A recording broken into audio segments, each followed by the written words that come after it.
Hello, in this video, I want to continue the series talking about critical responses to accelerationism. This series, I think, is really interesting because I think that not a lot of teams think about this type of argument specifically when, like, for instance, they're writing their blocks to the CapK or when they're just thinking about the types of alternatives that CapK teams normally read. And I do think that on things like the water resolution, it'll be a prime time for teams, especially teams that are reading caps, that want to, like, stick out and make their strategy unique to really try something like accelerationism against a wide variety of teams. And so I think having critical responses to this type of argument is really important, and I think that being able to like execute this type of strategy that you need generally depending on what type of criticism you're reading is super important. And so hopefully you tune into the last video that I did about kind of starting this series off talking about critical responses to accelerationism, where I talked about some of the priorities that you should have, the framing and thesis portion of the debate, and then also went into talking a little bit about just how I think you should kind of like frame just your general stances against the criticism and what you should kind of like simplify the debate into in order to really be able to take in what your argument should be informing them. And then now in this video, I kind of want to transfer that into talking a little bit about like the flow a little bit more specifically in the link debate, the permutation debate, the impact comparison debate, and the alternative. You should definitely watch the intro to accelerationism or some of the other videos that I've done detailing how some of these debates go down, because I think that is really interesting to see how the arguments kind of mold, shape, and change as they show up in different places. And I think that is really important to just kind of like have a more holistic view of how the arguments work to get a much more in-depth look into them than what I can really provide in just like this particular 8-minute video. I think that when you're kind of particularly starting off with the link debate, I think that the really good way to kind of simplify your strategy against the link debate is really to connect it to that conversation we ended off with in the last video, where in the thesis portion I talked a little bit about how you first want to decide your stance on futurity. I think that after you decide your stance on futurity, you then want to decide your stance on technology, and being able to create those two stances as like the main block for which you want to respond to a lot of the arguments that I think will be raised in particular that are accelerationist towards the affirmative.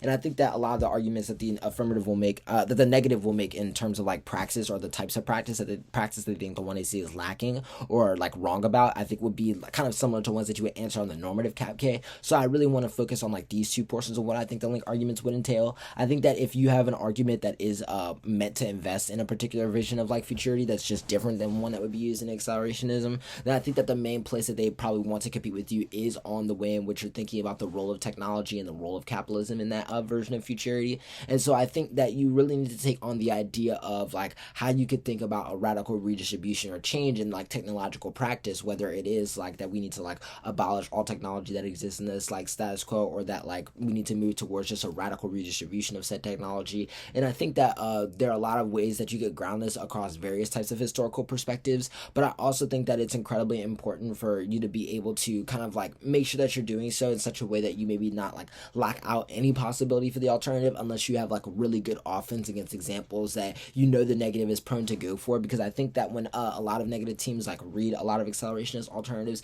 in terms of like what type of organizing model it takes up usually gets developed further on to the debate, and putting all your chips into like one place to be like, we close out any possible vision of thinking about like accelerationism as an ideology within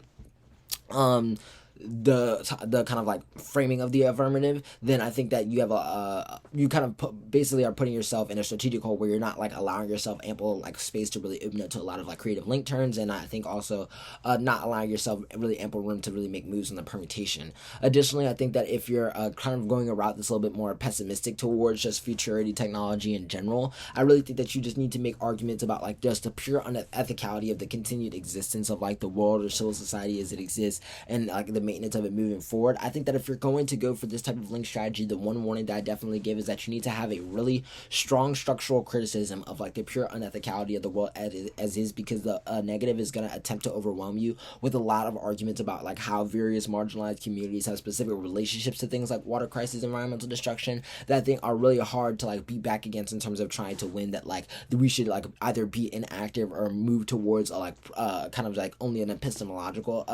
understanding of how we should relate to these issues with like no type of praxis attached to it, or with like the refusal to like think about like the possibility of what like the real weight of ending like the world as is would really look like. And I think that being able to really talk through this really specifically is really helpful and like just really necessary for you to be able to really beat down this impact turn debate. Like I thought that you should kind of set it up per the thesis conversation that we had in the last video. I think that then when you're kind of transitioning this onto some of the ideas that I have for just like the permutation in general, I think that the permutation should be a place where if you're really not trying to go down this route of like speaking through pessimism or speaking through like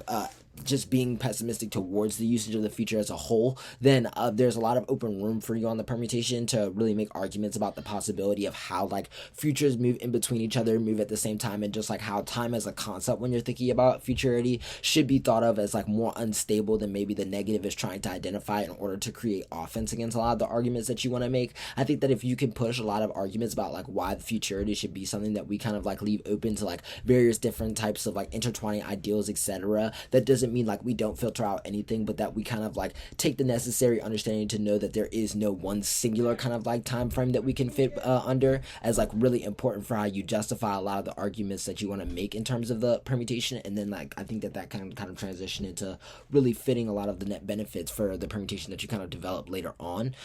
which I think is just overall really important for you to having like a diverse package that not only brings like maybe some of the strengths of the framing stuff from the last video, but also net benefits to just like how you can make different examples that are being brought up kind of fit together as well. Then when you're transitioning that into impact comparison, you have like a really interesting way to talk about how and like flip the question of the way in which the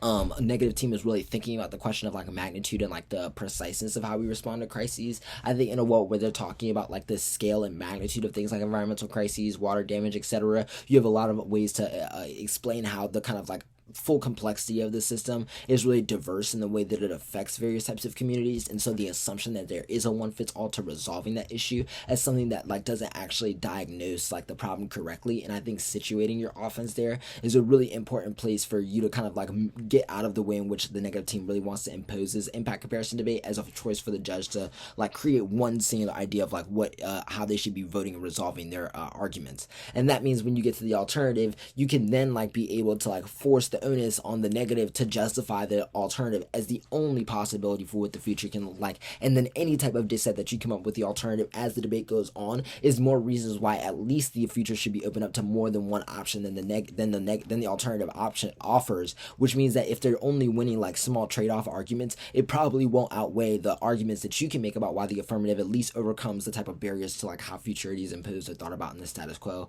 which I think is the most important like place for you to kind of like situate where you want the judge to be evaluating the debate, because I think it lowers like the threshold, the amount of work you have to do to really justify the affirmative is a good strategy. Hopefully this video was helpful for you, and hopefully you'll keep tuning into the videos I'm doing on accelerationism because I really enjoy doing them. Thanks.